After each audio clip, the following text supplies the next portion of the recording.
I was born in 1961, and I've lived in Richmond my whole life. I've been married for 29 years to my wife, Lisa.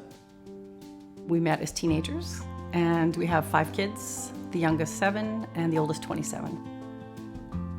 Lisa and I both love to travel, and we love to travel as a family unit. It's always an adventure.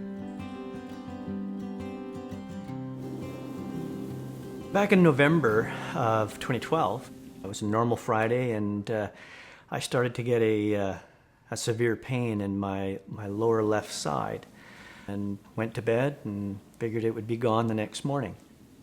When I woke up, though, not only was it still there, but it was even worse. And I suggested going to the hospital in case they needed an x-ray, and away they went. I didn't really think much of it.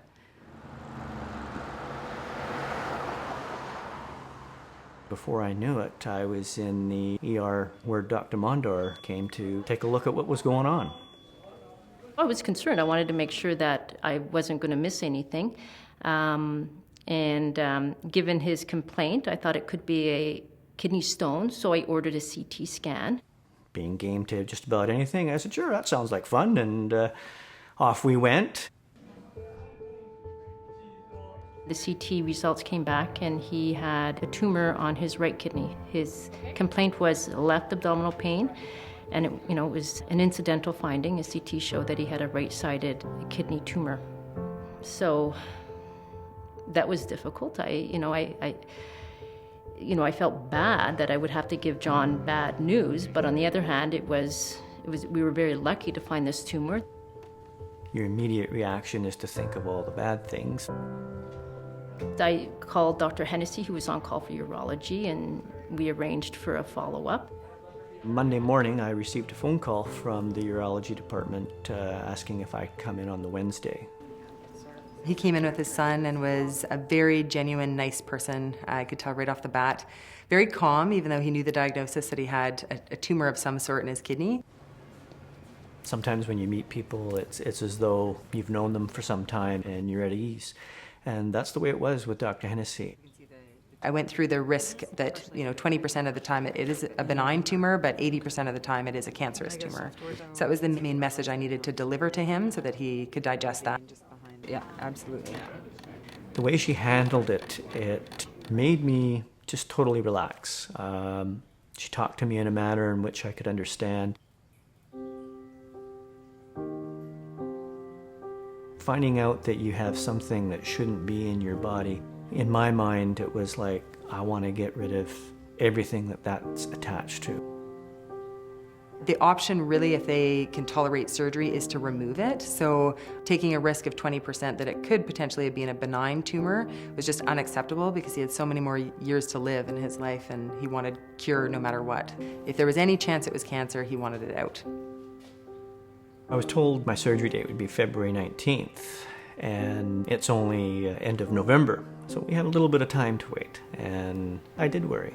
No one at that point knew the extent to what this tumor was affecting. John and I have known each other since we were teenagers, so we've grown up together. I mean, I can't imagine my life without him, so. And I can't imagine my children's life without him, too.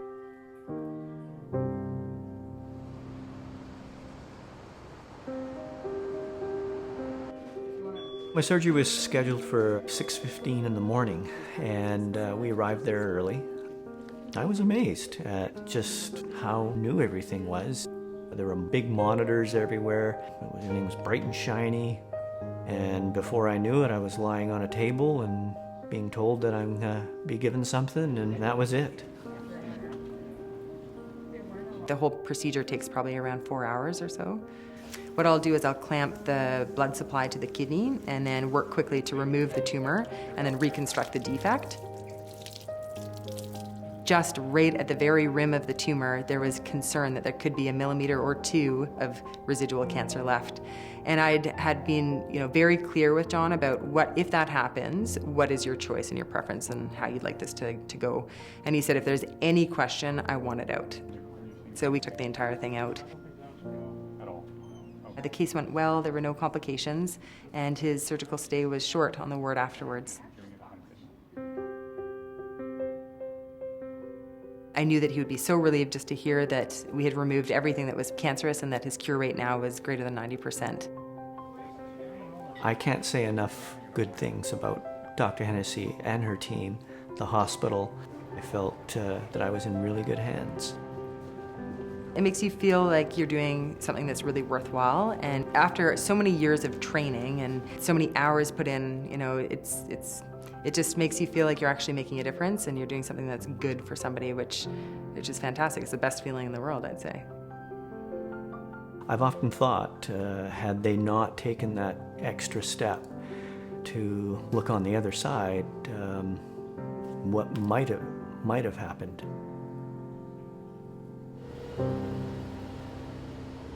Really, the only way we were able to make this diagnosis was through a CT scan. And the CT scan was made available to us through the foundation, which underlines the importance of the support of donors. Every day, our work is made possible because of the money we've received through donation. At Richmond Hospital, we think of healthcare as a team approach, and that's really the only way to look at healthcare in today's modern age of medicine. And we have, fortunately, a very outstanding team of doctors, nurses, and allied health professionals who work at this hospital.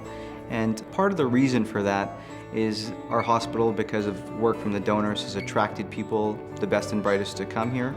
And part of the reason is because we still have that community feel where we know everybody on the team and we work together both as colleagues and as a small family within Richmond Hospital. The entire patient's journey of care is affected by donor support, so we couldn't do it without the donors, and it definitely is much appreciated on the patient level, but also on their caregivers level. So, thank you.